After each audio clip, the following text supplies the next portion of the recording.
أصل أنا مش هاتجنن لوحدي، دي معقول إن نتيجة الملوخية بعد شهر من تفريزها؟ تعالي وأنا أقول لِك فرزتها إزاي، بأسهل طريقة. بُصّي دي الملوخية خضرا ومتلجة، مش عاملة كتلة تلج، في فرق ما بين تعمل كتلة تلج، وفي فرق ما يكون الورق نفسه متلج. بُصّي ده جمال الملوخية، ده بعد تفريز شهر كامل، فقُلت أجرّب النتيجة.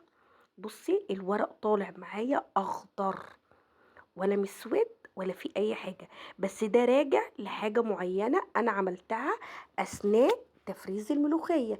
لو عايزة تعرفي إيه هي خشي على قناة سمكة وشهد، أو إما اضغطي على علامة الفيديو ديّة وهتعرفي الطريقة كلّها كاملة بالتفاصيل، إزاي الملوخية الخضرا تفرّزيها من السنة للسنة من غير ما تسوَدّي معاكِ، ولا تغيّر طعم ولا لون ولا ريحة. بُصّي بعد ما ضربتها في الكبة، بُصّي باوريها لِك وهي إيه، متلجة.